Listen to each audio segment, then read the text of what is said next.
Welcome back to the Wide Right Podcast. I'm Manny Navarro of The Athletic, joined today once again by Carlos Ledo, the self-proclaimed pain in the ass of Miami offensive coordinator Shannon Dawson. Carlos, your Canes beat Stanford 42-7. Wasn't pretty, but they've won the game. They're now headed to play SMU as a top 10 ranked team. SMU, of course, coming off their first ACC loss of the season. Got to ask you, we're a couple days removed or before Halloween. What are you dressing up as this year? Well, we're doing a Super Mario theme for my family. So we actually, we've come up with this amazing lazy idea that I saw on Instagram where we've left our Christmas tree up all year round. Well, you saw it the other day at the house where Yes. we basically theme it to the season. So we have our Halloween tree up and it's basically Mario Kart. So we've got all the Mario Kart characters on there. We're going to be Mario Kart characters. I'm going to be Toad. My wife's going to be Toadette. My daughter and her friend are going to be Mario and Luigi. I wanted to be Wario. My wife forced me to be Toad. So there we are. Well, I'll tell you what, you are sort of the arch enemy of Shannon Dawson, because if you watch his press conference on Monday, he seemed pretty pissed that people were still complaining about the way Miami's running the football coming off of that win over Stanford, where they looked really good in the second half after they looked pretty dreadful in the first. But we'll talk about that game. Like I said, we're going to talk about SMU. We're going to break down Carson Beck, how he bounced back from his 4-interception performance. We'll talk a little bit about Malachi Toney, who's continues to be Superman for the Canes, and even Ruben Bain, who, although he's only got 2 sacks, Carlos, is playing at a really, really high level. But I wanted to start. Malachi Toney needs no costume this Halloween. He does not. But I wanted to start this week's episode by taking a look at the ACC standings, if I can get them up here on our screen, Carlos. There we are. You look at the standings. Georgia Tech ends up improving to 5-0. They beat the crap out of Syracuse at home.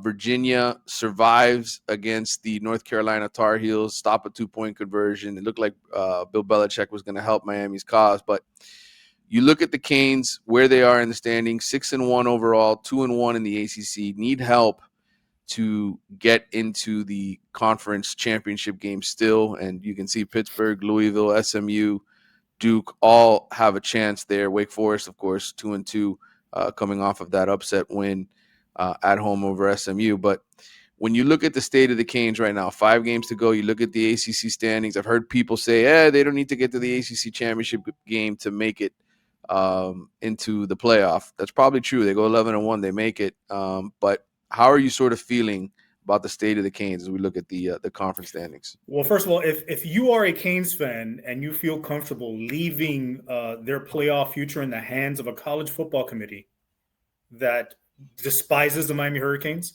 I mean, you as a fan base know the constant complaints we hear are the refs are against us, the media is against us, the NCAA is against us, but you're comfortable leaving their future in the hands of these people to vote you into the playoff. Get out of here, bro. They got to get to the ACC championship and win it. At least get to it, right? That's my hope. I don't feel comfortable. I feel like kind of looking at all these people lined up here, all these teams, it makes me think of the South Beach and the Grove back in the late 90s, early 2000s. I feel like I'm standing outside Warsaw again, trying to get the bouncer to look at me so I can get in. Hey, I know the guy promotes it. I know Freddie, get me in. And or like 609, yo, I know Frank, get me in. It's like, come on, there's a lot of guys trying to get in here, but credit to the bouncers. They didn't want a sausage fest, and neither does the ACC. Not look promising here for Miami as it stands. We'll take a look here at this week's games in the ACC. You see Miami there at the top. Noon kickoff on ESPN. Yeah, that's disrespectful. That is so disrespectful. That means, I was planning on doing some tailgating, some cooking, being able to sleep in. Now I got to get up early to do all this stuff. I hate these guys. I hate whoever made this decision to give me a noon kickoff. And you'll probably be watching football all day, Carlos, because Virginia, who we showed the standings previously, they are on the road at Cal, afternoon kickoff out there on the West Coast. Cal just finished losing at Virginia Tech, gave up like 350 yards rushing to the Hokies in that game. So if you're hoping for an upset, Cal's defense probably will not provide it. You're going to need that freshman quarterback for Cal to probably play out of his mind. And then Georgia Tech is on the road at NC State, 7:30 kickoff. think that game is also ESPN2, so you can watch both of those games on ESPN2 after the Canes finish up and hopefully with a win, right, against SMU, so that you're not just watching those games for no reason to see who's really going to Charlotte. But all in all, Carlos, if I were to ask you, go back to the preseason and say, hey, Miami is 6-1. I tell you that they're 6-1. They've got one ACC loss, and they're still ranked in the top 10 because they were ranked number 10 in the preseason. Carlos, if I told you all of that, you would say what? I would say, okay, but what's the path to the ACC title game? Right. Yeah, like that's not. We didn't come into the season with sort of low expectations. We came in here thinking that they could make a run at the playoff, and the goal was to win the ACC and make the playoff. I had no expectations of this being a national championship team. I didn't think this was a national championship caliber team from the outset. We talked about it, but I thought they would make the playoff, maybe win a game in the playoffs, and keep the program moving forward in a positive direction.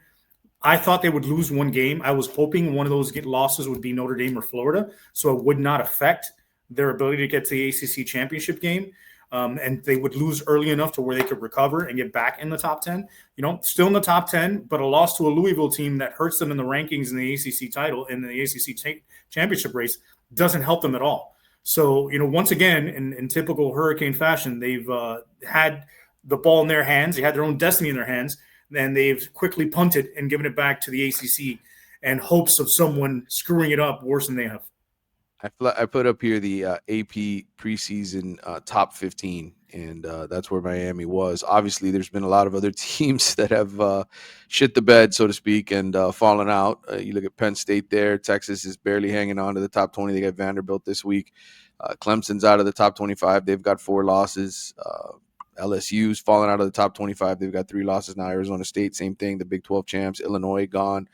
South Carolina gone. Michigan is still in the top 25. And, of course, Florida already fired their coach. So it's crazy how different preseason expectations are from reality, right? And what ends up changing over the course of the season.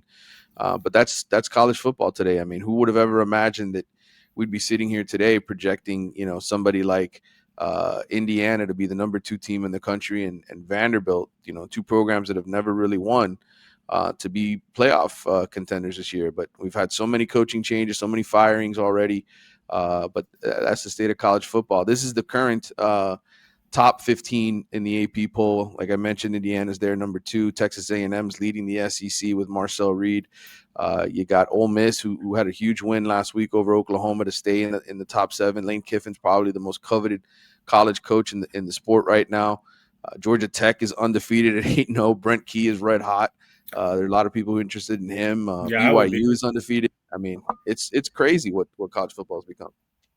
Yeah, and you've got the Texas Tech Fighting Dollar Bills dropping $155 million in NIL to get to have a 7-1 record, not even be undefeated. Yeah, I mean, it's strange, and what's really strange for me, what's really sort of a mind screw, so I don't say the F word, is think back to when the Hurricanes were perennial top 25 teams, or even in the 2000s. Would you ever believe that Vanderbilt will be ranked ahead of them? Nope. Or Indiana? Right. Never. But that's what NIL has done. It's completely changed the game, and it's allowed schools and programs to basically contend. And that's what a lot of people wanted. Everybody wanted to have a chance, right? You spend the money on players, you should be able to go out there and have as equal chance as everybody else to win. And obviously that's what's happening now. It's not just the Alabama, the Georgia, Ohio State show, even though those teams are still in the top 5. But what's happened is you have a bunch of programs now that have coaches that get it, that know how to work and identify guys in the portal and identify the right guys for their fit, scheme things up the right way. I broke down all of these teams that have had success, these surprises, the Virginias, the Vanderbilts, looked at all of their rosters, Carlos, and it's incredible how they've basically turned a bunch of 2- and 3-star guys into really, really good players that fit everything that they want to do. And that's coaching, and that's the value of coaching. And that's why I think Miami fans to this day get frustrated at times with Mario and his staff, because they feel like the coaching isn't always there. Yeah, and you would think the NIL era was going to usher in a time period where the team with the most money ends up winning all the time, right? And that those teams would be the ones sitting in the top 15, top 10. But that's not necessarily the case. I think what NIL has also done is, like you said, it's made teams get access to players they otherwise wouldn't have access to. But the teams that are succeeding with limited resources are the ones that really study their roster, study their philosophy, and then go out and get players that match that the best and use their dollars wisely. They don't just buy every player they can, right? They don't throw a bunch of money at high school guys that are unproven. They don't go out there and just grab every guy off the portal they can grab at high dollar amounts. Teams like Indiana are plugging and playing the right guys. They went out and got a Fernando Mendoza because they felt like that was the right quarterback to fit their system. You're looking at teams like Georgia Tech who have filled guys in here and there. Virginia, it's not like they've lost guys also, so they're replacing people they've lost over time and then plugging in others that can help fill out the roster, and they're developing them. I think that's the other key. Is the roster management has gone from just getting as much talent as possible to identifying who fits your roster best, developing those players, and then in the end also trying to do as much roster retention as possible, because there's going to be attrition at the end of the year more than ever, and now you're going to have to try and figure out what you do from there. And the teams that are managing the best and coaching them up the best are the ones that are winning. They really are, and kudos to the gentlemen that are having success at those programs. I mean, Clark Lee was the defensive coordinator at Notre Dame before he got to Vanderbilt. Went through some losing. All of a sudden, the Commodores start spending some money in the portal. Find Diego Pavia at New Mexico State and take his offensive coordinator with him, and all of a sudden, boom, they're a winning program. We've seen obviously what's gone on at Indiana. But these guys deserve credit for what they're doing. They're beating, winning in new ways, and I think what makes Mario a really good coach and what makes Miami successful right now is that not only are they spending money, but I think Mario is also identifying guys that fit the Miami environment, that could play here, have success here. And so while I know fans are disappointed, they lost that Louisville game 2 weeks ago at home and had the opportunity to remain number 2 in the country and be considered the best in the country. And now they got to fight their way to get in the ACC championship game. I still think that this comes down to player acquisition, and whether it's 5 stars or 2 stars, it's about the right players. And I think for the most part, Mario has done that. I think now we've just got to see, can he get this team to perform on game day the way that they should perform in a tough environment, on the road, in an uncomfortable setting against a team like SMU, who, let's face it, Rhett Lashley's gone down there and he's done a hell of a job. I mean, yes, they're 5-3. Yes, they're coming off a loss at Wake Forest, but to go 11-1 in a brand new conference, it's pretty impressive. And not get paid for it in the first year. Right. Not get paid as a program. He did it for free the first year. He really did. He really did. It's crazy. So, and that's the NIL thing. You're seeing a rise of a program that was dormant for so long in SMU, and you get the right fit. Now everything has to be in place. It's run more like the NFL. You have to have the right coach, the right talent acquisition mechanism, the right money, the amount of resources. And now more than ever, I think that general manager position at these programs is important, whether it's a general manager guy or an analytics guy that identifies guys on other rosters that if they become available in the portal, those are the guys that you want to go after, and assigns a dollar value to what those guys should cost and what we should pay for them, and plug them into our roster based on what our scheme is and what we're looking for in players. Those are critical positions now. And without it moving forward, you're going to be lost as a program.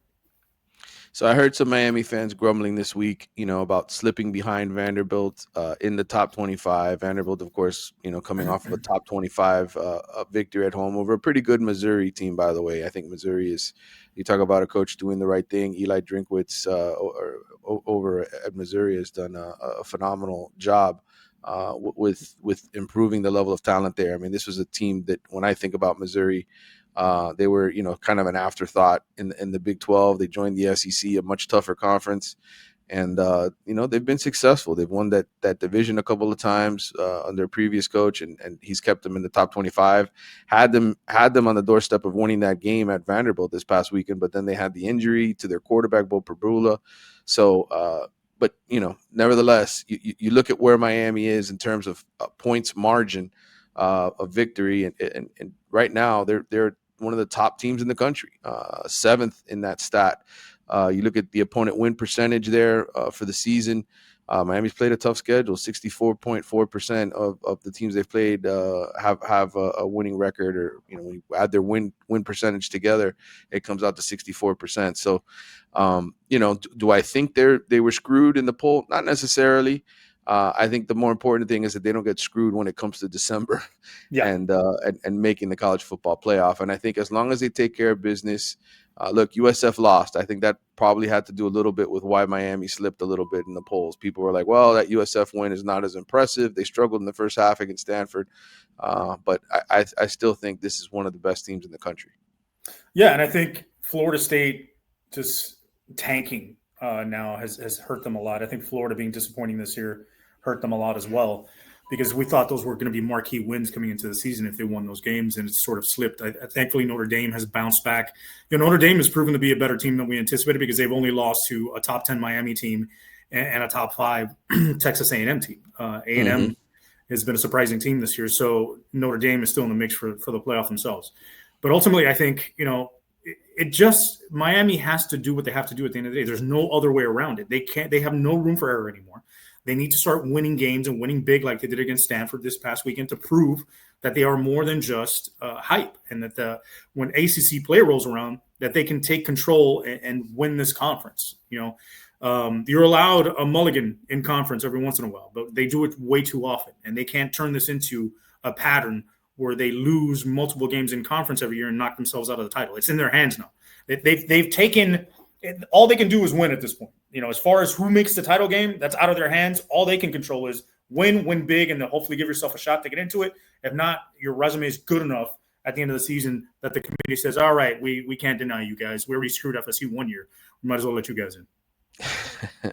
They are 12.5-point favorites this week over SMU.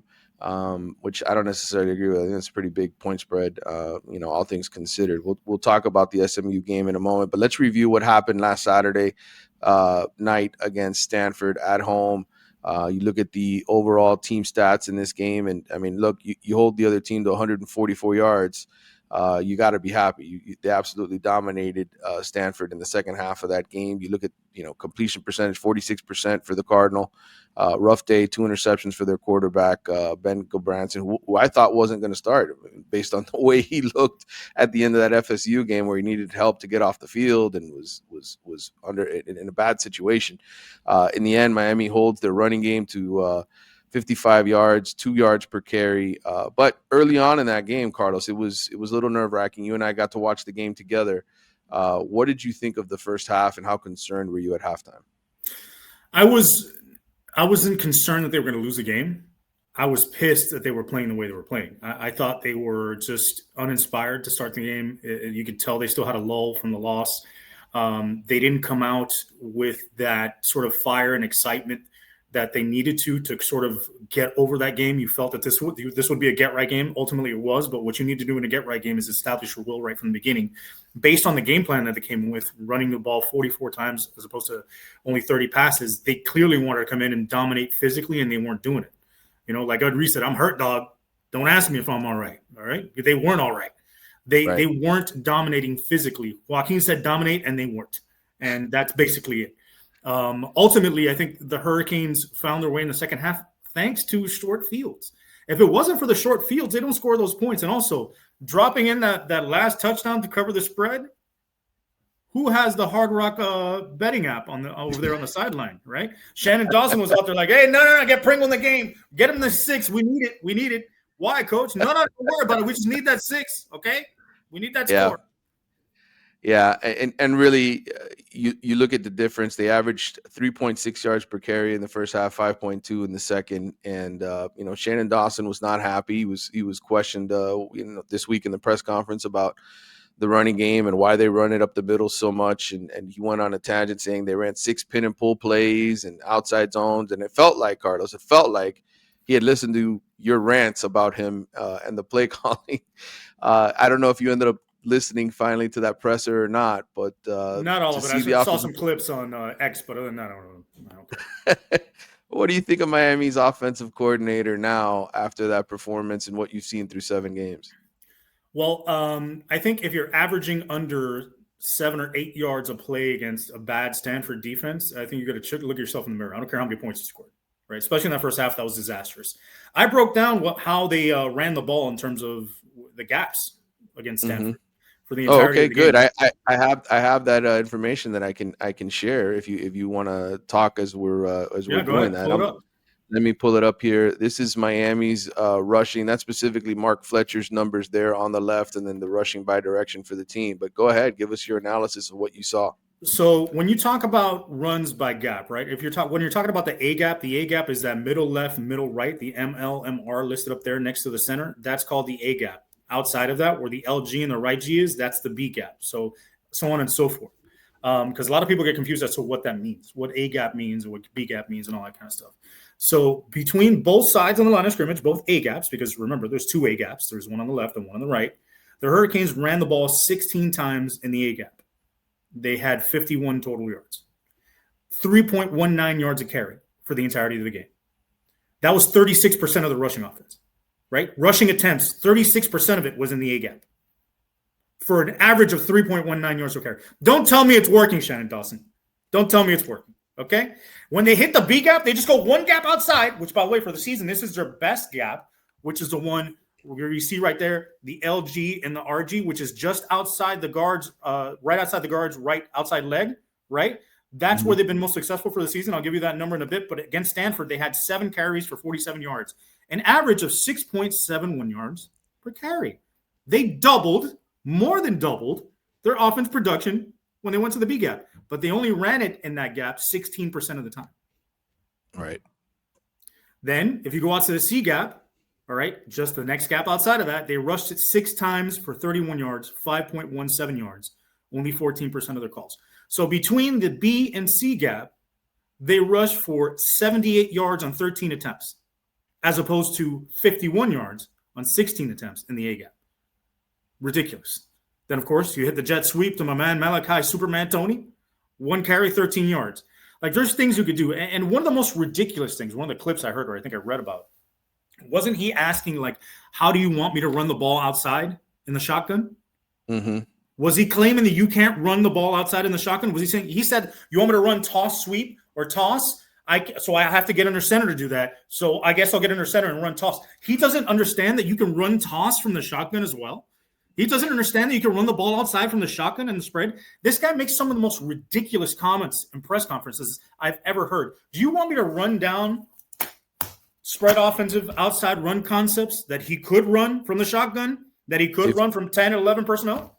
If you so are inclined, go for it. I want to give you your runway here. Let's start with the basic one. Outside zone, wide zone, right? Wide zone basically is that the offensive line is going to step and direct themselves one direction to the right, let's say, step outside and aim for the outside shoulder of the defensive man in front of them. They're going to zone block to that side. The running back's going to take it. He's going to run parallel to the line of scrimmage, wait for a gap, plant, and cut. He's either going to go upfield or he's going to go back cut against the grain of the defense. That's an outside zone. That works on occasion. Try it sometime. Counter sweep or bash, okay? That's basically when you have the guard and tackle from the backside pulling across the line of scrimmage, one logs and one kicks. What does log mean? Loop around, seal, kick. Okay, that's what they do in that bash play. You don't have to have a tight end on the field for that. You can run that out of a 2x2 set or a 4 wide receiver set. Okay, lots of spread teams love to run bash. Try it sometime. What else? Buck sweep. Buck sweep is an old wing T play that's been reformed for the spread. It basically means you are blocking down on the front side of the play, and both guards are pulling around, all right, and doing the same thing. We're going to kick and we're going to log. That's what a buck sweep is. People that love the buck sweep, Dan Mullen loves the buck sweep. Lane Kiffin loves the buck sweep. Rich Rodriguez loves the buck sweep. Lincoln Riley's been known to run the buck sweep. I think their offenses are a little bit better than Shannon Dawson. What do you think? Rocket sweep. Do you know what a rocket sweep is, Manny? Rocket sweep is basically when you take a receiver, right? He's off the line of scrimmage. Let's say a Malachi Tony, and you orbit motion, which means you don't motion across the line of scrimmage. You motion him behind the back, catch, and toss it to him. A toss play out of the shotgun, Manny. Have you heard of that? That's incredible. I've seen that a couple times, yeah. Right. Guess who loves to run that? Old Laney boy. Lincoln Riley also. What else do we have? Pin and pull, like he said he liked to run. Pin and pull is very similar. Said he ran it 6 times, by the way. He ran it a few. I will give him this. He ran bash a couple times, and he ran pin and pull a couple times. I don't know if he ran it 6 times, but he ran it. Not effective. Anyway, so basically, pin and pull is you pull both guards again, but this time it's more of a zone blocking scheme. So you're not necessarily blocking down. There are rules on the front side of the play for the offensive lineman, right? If you're covered, you pin. If you're uncovered, you pull. It's a little bit different, whereas you are a buck sweep, you're definitely blocking down. You're definitely logging and kicking. When you're coming around on this one, you're looking for the gap to run into and block. So a little bit different. And that's I'm just going to give you those. There's more, but, there you go. Well, here's the thing I think is maybe something to discuss. I mentioned these numbers last week, but rushing yards before contact. And maybe the argument is just Miami's not a good run blocking team. They're big and physical up front. But maybe part of this is just, James Brockermeyer, the center, not getting enough of a push. And that's really what this comes down to. You go back and you look at some clips, he's getting his ass handed to him by some of those Stanford defensive linemen. Miami ranks 112th in rushing yards before contact, 1.39 for the season. I think maybe that has something to do with it. But look, overall, they got the win. You look at some of these offensive numbers. Carson Beck did not throw an interception, which that in itself probably deserves a headline after throwing 4 interceptions. Which they definitely came into the game wanting to avoid that based on the way they were throwing the ball and what the game plan they came in. Yeah, you throw 30 passes, you run it, like you said, 44 times. Mark Fletcher, to his credit, had a good game. I thought, especially the second half, ran hard, was avoiding guys, ended up with a bunch of yards after contact in that game. But in the end, the most encouraging sign to me was Beck, because you needed him to play in control. That was a big concern of mine. Is he going to come out and kind of rein it in a little bit? And he finishes 21-28 for 189 yards and a touchdown. What did you think of his performance overall? I think they played it very safe with him, and I knew coming off of that four interception performance, I anticipated them doing that. But also, he did what I asked him to do the week before, which is take what the defense gives you and not force the football. A couple times he got away with a few throws that could have been intercepted, but at least he came in with the mindset of, I'm not going to force it. I'm going to let these guys make plays. I'm going to get it to the guys where they are on the field and let them make a play with the ball. And he did a good job of that. Yeah, these are Beck's numbers from Pro Football Focus in the Stanford game. 21-27, had a clean pocket 28 times. It was only pressured once, according to Pro Football Focus. 0 for 1, obviously, on the pass attempt. They blitzed him 14 times out of his 29 dropbacks. So, we talked about teams potentially bringing more of the blitz to try to get to him. He was 7 of 13 against the blitz for 62 yards and a score. When he wasn't blitzed, absolutely spectacular. 14 of 15 there for 127 yards, 8.5 yards an attempt. So I suspect teams are going to continue to bring the blitz more and more, because when you don't blitz him, his season numbers are just ridiculously good. Yeah, absolutely. And here's the other thing, right? And I'm going to make this a point to what he does best also is off play action. He looks better off play action. To be able to do play action, you want to have to focus on the run. And I think you have to a little bit have more diversity in your run game to make it effective, to create that illusion of, okay, we need to come up here and run support, and then give the option to throw the ball behind them. Also, more RPOs. I didn't see the RPOs as I asked for last time. That's something that I think will help alleviate Carson Beck and get a little bit more action in terms of getting big plays behind the defense just on short throws, and also help the run game a little bit, because now you have the RPO threat that makes the defense loosen up a little bit. And here's the important thing, right? People will keep saying, we need to run the ball outside. But why do we need to run the ball outside? This is the biggest question, and one that apparently Shannon Dawson doesn't understand.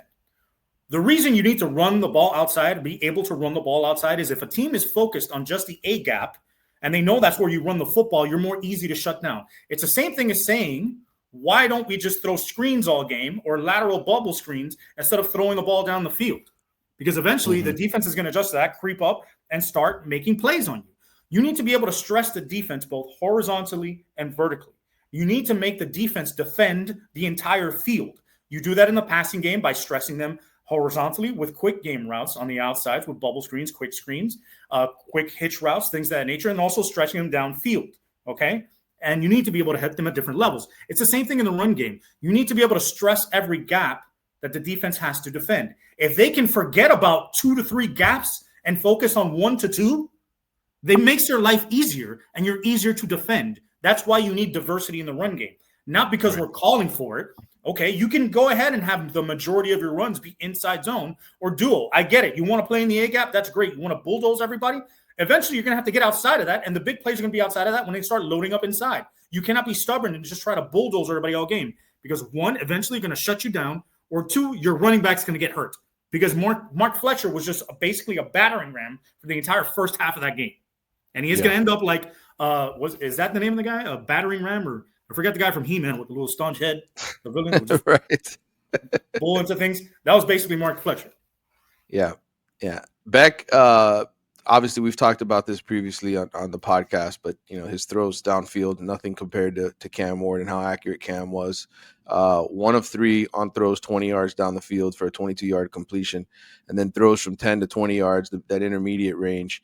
He finished 3 of 5 for 36 yards and a touchdown. So he's continuing to do the majority of his work underneath, but you want to see that. You want to see him make better decisions. And I think, look, you want your quarterback to be able to throw between 10 to 20 yards down the field, especially on third down. You need that 3rd and long. You're going to need to go. You can't just keep throwing underneath and hoping Malachi Tony breaks a tackle or CJ Daniels breaks a tackle. You can't just keep running wide receiver screens. You have to be able to throw the ball down the field to have success in college football. But it's good that he didn't take a lot of risks in this game. Right, and he needs to do it when the opportunity is there, not forced. Right, you got to take what the defense gives you, like we've been saying. And I think the great thing that he has is he's got a guy in Malachi Tony and even CJ Daniels that if you get the ball in their hands, they can make plays after the catch. So it's not something where he has to force the ball downfield because as soon as the guy catches it, he goes down. This isn't 10-yard fight or technical. Malachi Tony continues to be one of the best playmakers in college football. And I throw this stat up there, Carlos. This is freshman explosive plays. This is courtesy of True Media. You see the number of touches the guys get, and him and DeCorian Moore, the 5-star who's over at Oregon, have 13 explosive plays. That's 12. That's rushes of 12 yards or more, or catches of 16 yards or more. And just spectacular. You saw his value in the punt return game, like you said, made it a short field for the offense, but also just extremely slippery all the time. He's just been phenomenal all year. Yeah, and you know what? I think Mario at the end of the season needs to go shopping in North Texas. Let's get us Caleb Hawkins, and let's get their quarterback who is on fire, who was basically recruited by no one. We'll go to North Texas. You drop a little NIL money and come back with some guys. Maybe you know what? We use this as a recruiting trip. Yeah, these are all the freshmen in the country, redshirt and true freshmen in the country, explosive plays for the season. Caleb Hawkins over at North Texas. The quarterback is Drew Mestemaker. And I believe I don't know if this is accurate. I got to make sure this is the same coach. I think the North Texas coach is the same guy who recruited Cam Ward. To Incarnate Word and then Washington State. It's Eric Morris. So, we talk about what happens if Shannon Dawson leaves. Like, get somebody from the Eric Morris tree. Yeah, that guy's 40 years old. He's the head coach at North Texas. You could probably pay him more to be your offensive coordinator here, but he's on a meteoric rise. I think he might be the next coach at Oklahoma State. Yeah, he's holding out for a bigger job. Or something like that. Carlos, I thought the key to for Miami against Stanford really was the play of the defensive line, and I thought, guys like Ruben Bain, it's crazy, but Ruben Bain still has not sort of been rewarded for all of his hard work. He's created a bunch of pressures. You look at the top defensive lineman here in the country. David Bailey from Texas Tech leads the country in defensive pressures with 50, but Ruben Bain is 4th with 39. And you look over there at the sacks, just 2 sacks for Ruben Bain. It's amazing. The guy can make that many tackles. He's 32 tackles, 13 of them solo. He's forced 2 fumbles. But when you look at it, just not getting rewarded for all this hard work in terms of actual stats.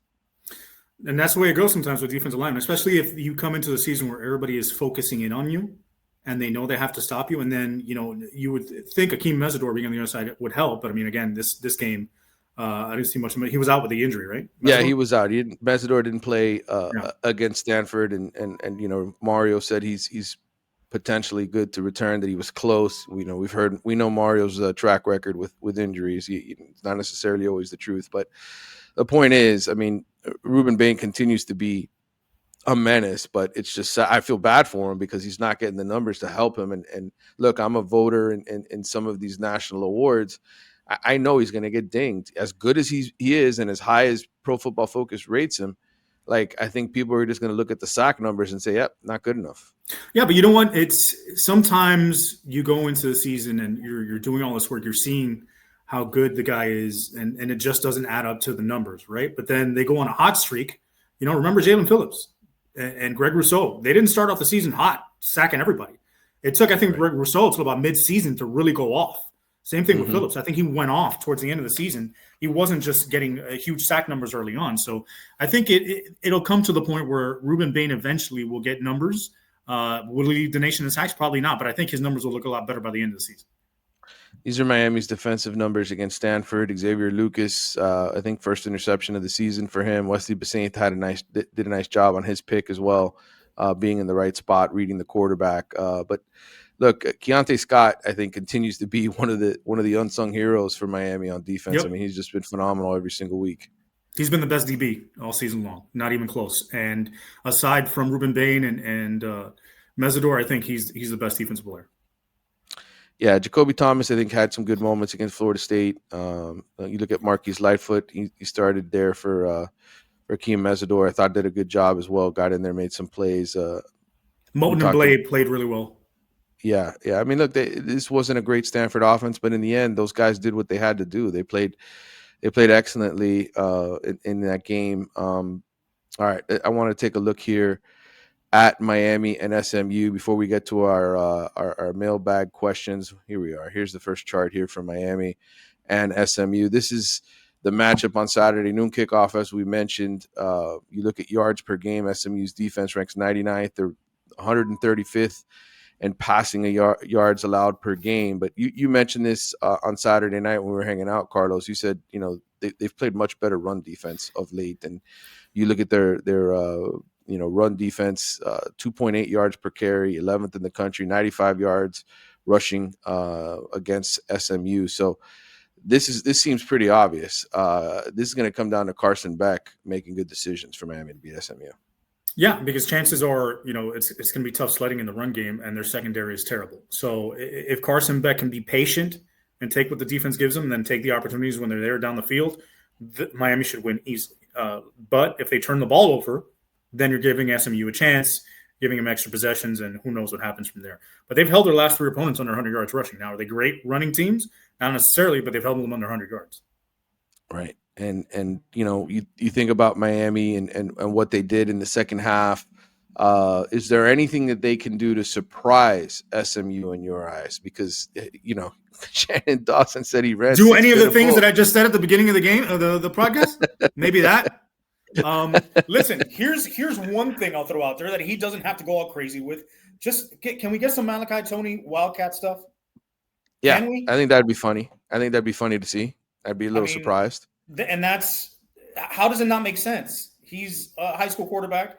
You saw how he threw the ball in that 2-point conversion. You're getting the ball to him as much as possible anyway.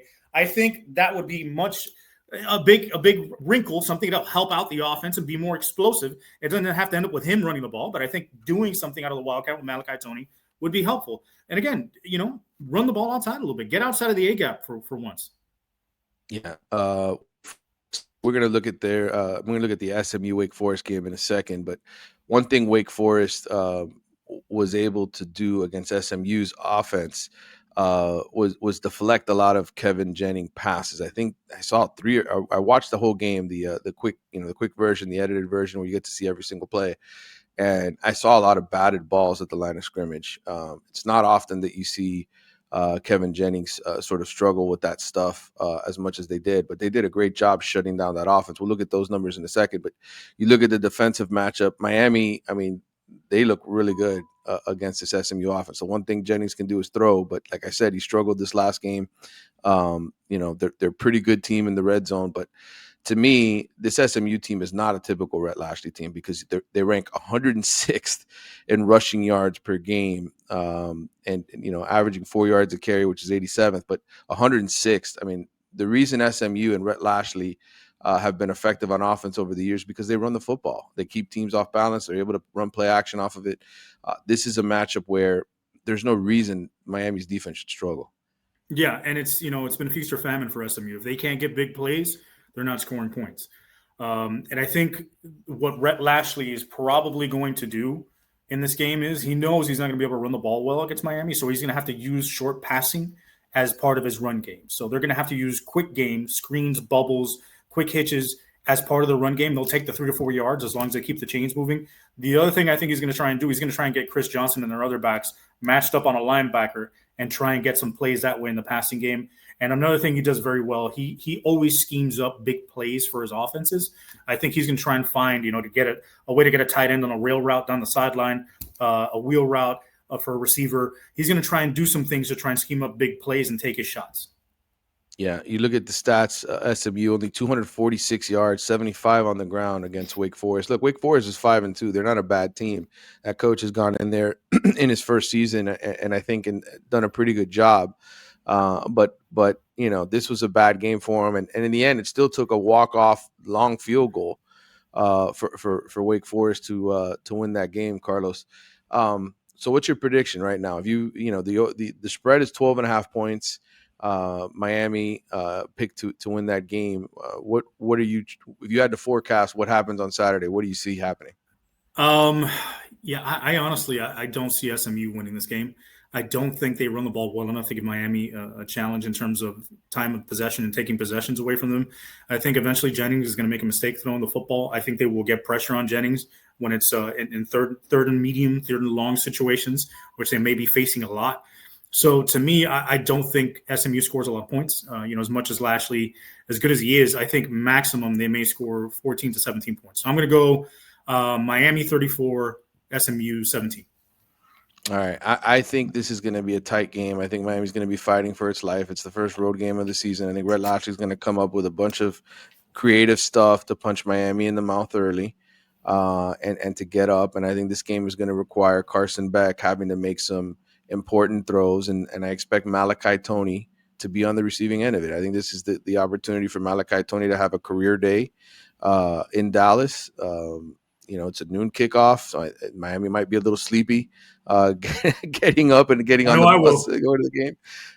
So after Halloween, thanks, guys. I think Miami wins this game in overtime on a Malachi Toney touchdown catch. But I think you will be sweating and awake at around 3:00. Your heart's going to be beating really, really fast as that game. I'm going to be sweating, but I think it's going to be sweating all the alcohol and candy from the night before. It's not going to be because the game's going to be tight. I think Lashley will scheme up some stuff. And he will do some things to put Miami in a bad position defensively early on, but he's going to blow his wad pretty quickly, like Brom did in the first half. And after that, I think the defense settles down and they don't get anything out of it. Yeah, I think this ends up being a lot like the Louisville game. Miami will probably have a turnover or two that hurts them early, and they're going to have to claw their way back in. But I think they will get the job done, and I think when push comes to shove, they will find a way to win. Because I think if there's a game that they lose, I think it's probably Pittsburgh at the end of the season. That quarterback continues to ball out for them, and it's cold, and that's the game that I'm having nightmares about. This one I was worried about, but the fact that they can't run the football, SMU is struggling as much as they. To me, that's the difference. That's why Miami can win this game. I thought Louisville, obviously, Miami had a much tougher time trying to stop Isaac Brown, and I thought that's part of the reason why they lost that game, because Louisville did have success running the ball against Miami. This game, I just don't see it. I just think his offensive line, Lashley's offensive line, isn't as good, and I think that's part of the reason why Miami will win this game. Yeah, Canes, their secondary. I mean, look, they Wake Forest didn't throw the ball over them, but they don't have really much of a passing attack. Wake Forest is more of a rushing team, which is why I think SMU was in that game. All right, here's one thing I wanted to get to, Carlos, before we get to the mailbag. A little bit of recruiting news. We don't talk a lot of recruiting here, but Miami did pick up a pretty big commitment last night. Milan Paris, 4-star wide receiver out of Walsh Jesuit High School in Ohio. 4-star guy, 21st at his position, reason you should like this guy is the 6'5.5", 205 pounds. Obviously, Miami's going to try to put more weight on him once he gets in the door here, but four-star receivers now in Miami's class, and we talked about them needing more size. Malachi Tony's going to need some guys that can provide some size on the outside to get a little bit of the focus off of him, and Milan Paris is one of those dudes. Yeah, nice to see the size. Who did they beat out for this guy? Was Ohio State in the mix? I think Oregon was one of the teams in the mix for him. He also was previously an Iowa State commitment, but as he rose the recruiting rankings, kind of shed them there a little bit. I think he's been really really dominant. In fact, I got a text from somebody last night with some information on him. I'm going to read some of this to you. Yeah, it was Oregon, Oklahoma, Auburn, and Nebraska. He visited Miami the weekend of the Stanford victory, so he was down here this past weekend. Elite vertical ability, 4.5 40 time in the laser. Blocks really, really well, according to somebody here who's providing me with this insight. Calvin Johnson, Drake London. That's how Miami sort of envisions him being. He's going to have to put on weight to be Calvin Johnson and Drake London, but big riser in the class, has 38 catches, 1,046 receiving yards, and 12 touchdowns in just 8 games. His team is 8-1 and headed to the state playoffs. So, Listen, kind I'll of take a guy Mike that, Evans. yeah, really good player. When you look at Miami's overall commitment list now, Carlos, 24 commitments. They got the 12th ranked class. But here's what I like: they got 1, 2, 3 wide receivers now in the among their top 9 commitments. And when you look at the class as a whole, a lot of 4-star guys, and they got 15 4-star guys now in this class, which is among the most of anybody in the country. I'm going to pull up that chart here as well. Here we go. So you can take a look. This is based on blue chips. Texas A&M has the most. They've got 23. USC is next. They have the number 1 class in the country. They got 22. Georgia, I think, has 22. And Notre Dame has 22. Miami at 16 blue chip commitments. So top 5 recruiting class in terms of elite players. And look, the star rankings, we've told you earlier, Indiana's not winning with big 5-star recruits or 4-star recruits. Vanderbilt certainly doesn't have a bunch of them, but the fact that Miami is at least getting a big collection of them, I like having more lottery tickets than fewer lottery tickets, Carlos. Yeah, absolutely. We've talked about it over the years. They need to be a top 5 class every season, but they're going to be elite. At the minimum, they got to be top 10 to have a shot now. I think because NILs come on board and made it a little bit easier to plug in the holes that you have on your roster, top 10 should work in terms of recruiting class, but they've got to be solid in what they do in the recruiting class, not just in terms of stars, but getting hits on the guys that they pick up. For sure. And I think they've done that. I mean, you look at the Francis Mauinos of the world, Ruben Baines; those are all top 100 guys that have turned into stars. Malachi Tony was a low 4-star guy when you look at his composite ranking. All right, Carlos. So let's jump into the mailbag questions. Now that we've gotten through the rest of the show, I'll start with the first one here from Carlos Moore, CMO later. Is our offensive line a little overrated? Their performance against Louisville still has me a little shook. Yeah, coming into the season, everybody said they were elite. Midway through the season, or coming into the midway point, everybody said they were elite. I never thought they were elite. I thought they were good. I even told you before the season, remember? I don't know if I mentioned it on air, but I thought their pass protection wasn't as good as everybody thought last season because Cam Ward covered up a lot of that stuff, and I thought their run blocking on the left side wasn't very good. And it's proven sort of to be true this season. I think they're good, but I think they're also hampered by the scheme. You can only be so good if the only thing you're running is A-gap runs and bashing your head into the wall. Eventually, when you play a team like Stanford, who's got 57 injuries and isn't very good to begin with up front, yeah, you're going to eventually wear them down by the fourth quarter. But why do we have to get to that point? Can we do some other things where we are both stressing the defense schematically and beating them up physically? Both of those things can be done. It's not mutually exclusive. J.K. Slay, yeah, you actually already answered his question, Carlos. I need Carlos to list all the different ways you can run outside a few times a game out of the shotgun. So you covered what he wanted to hear. And listen, bro, I did not read X today. I actually delete X on Mondays, usually on Sundays, but this time I deleted it on or Tuesday. I forgot when I deleted it. Anyway, I delete X after our podcast in the game, just because I don't want to be bothered with it. I don't want to have the temptation of going on there and wasting a bunch of time on it. So I have not seen this comment. So good for UK Slay. We are on a psychic wavelength on that. This question is from Jordan J 325. Outside of Duke Johnson, what other true freshman has made a similar impact as Malachi Tony? Wow. Do I have to go back in my mind? I can't think off the top of my head. I think Aldarius Johnson lead Miami in receiving his freshman year? He might have, yes. In terms of running backs, I can't remember, if Craig Cooper had a big freshman season or I thought Joe Yearby had some really good numbers. Yeah, Joe Yearby had a big freshman season with Mark Walton. He outrushed Mark Walton his freshman year. Yeah. But in terms of impact, being the man, I think Malachi Tony. I mean, right now, if I were to put you on the spot, say who's the best offensive player, it's Malachi Tony, right? Yeah, I think without a doubt. And the best defensive player is Ruben Bain, but you could certainly make an argument for some other guys having great seasons. But I think, hands down, it's right now, who are your top 5 players on offense? On offense, Malachi Tony, Mark Fitzgerald, Mark Fletcher. You said Mark Fitzgerald. Mark Fitzgerald is his Irish cousin. I don't know. Mark Fletcher. Francis Manoa is, to me, the best offensive lineman by far. Even though he threw a bunch of picks last time against Louisville, Carson Beck has been solid. He's been steady. And CJ Daniels probably. Yeah, that's probably the right order. And then defense, I would go Bain. I would say Keontae Scott. Yeah. Who I think is probably an NFL nickel. I'd say Jacoby Thomas. I think Xavier Lucas has played really well to this point as a cover guy. I think it's Bain, Mesidor, Keontae Scott, to me, are the top 3. Mm-hmm.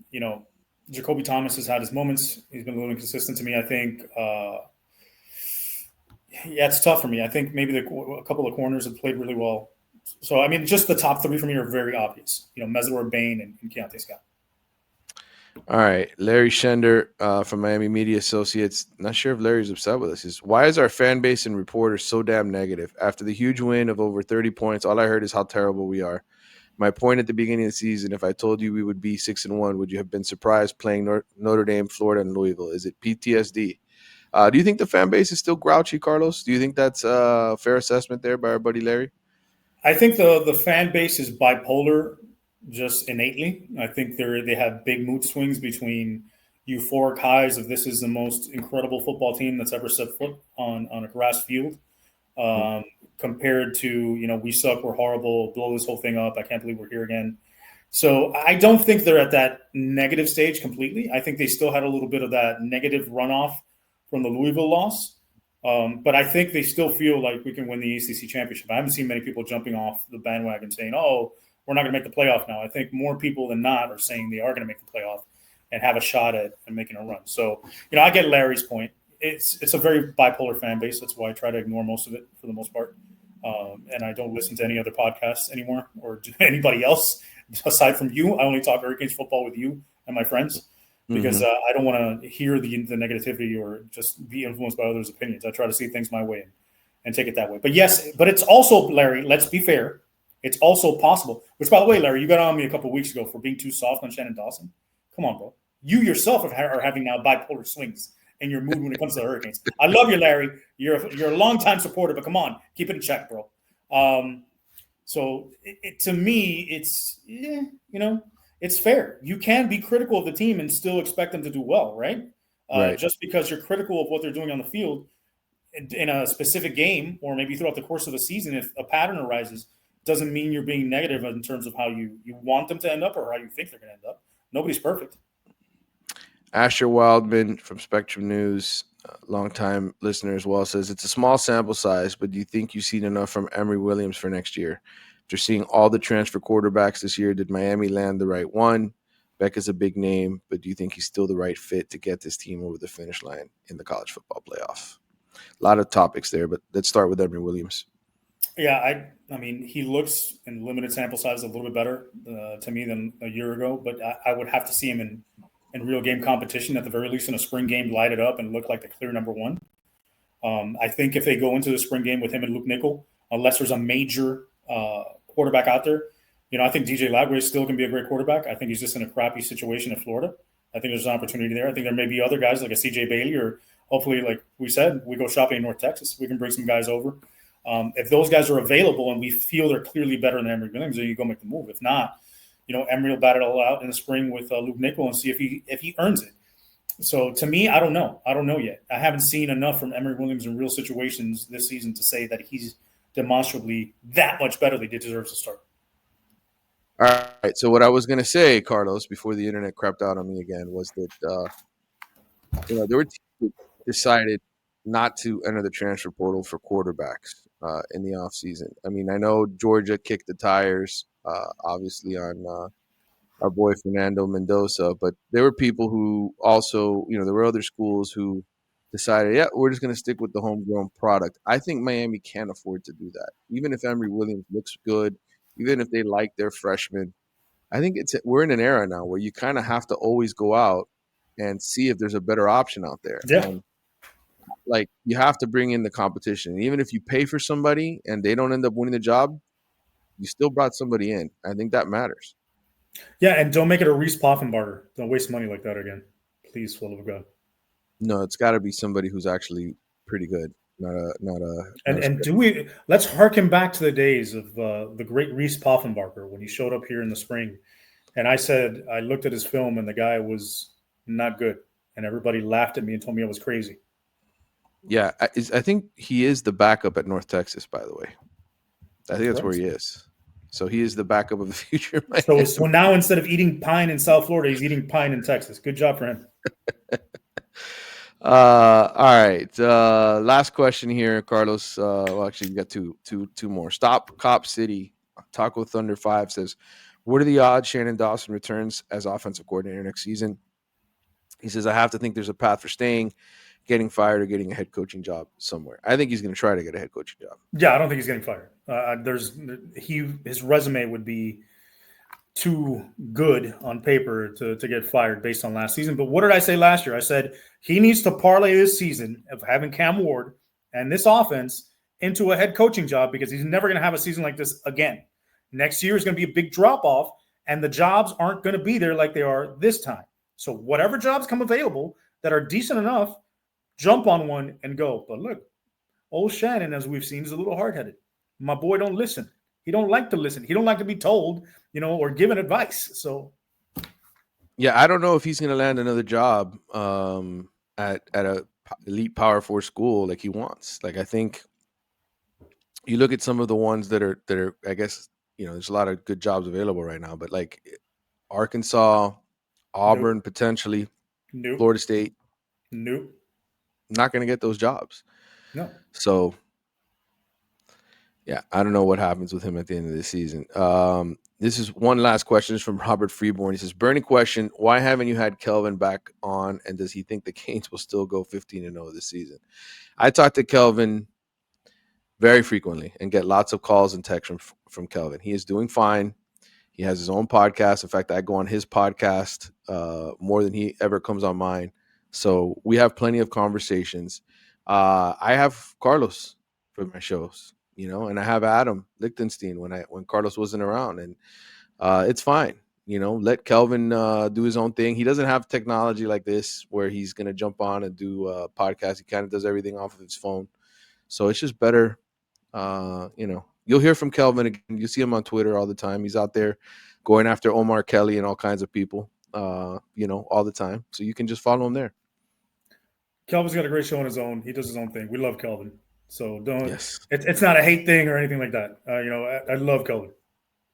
There's no doubt. All right. Well, thank you for tuning in to this week's Wide Right podcast. Remember, the Canes kick off noon ESPN against SMU on the road. First game out of state as we enter the month of November, the scary month of November, Carlos, which, don't go look up Mario's record in November. No, please, no, for the love of God. Also, Christmas coming up soon. I'm going to plug my law firm. Follow me on Instagram at Ledo Law. Daddy needs to pay for Christmas presents. There you go. The pain in Shannon Dawson's ass needs Christmas presents, folks. Make sure you go out there and help him do that. We're selling T-shirts still. We're still doing this. Oh, we can't. Well, the wife always does customized stuff, but hit me up, and if you've got anything in particular you want, I may say yes or no.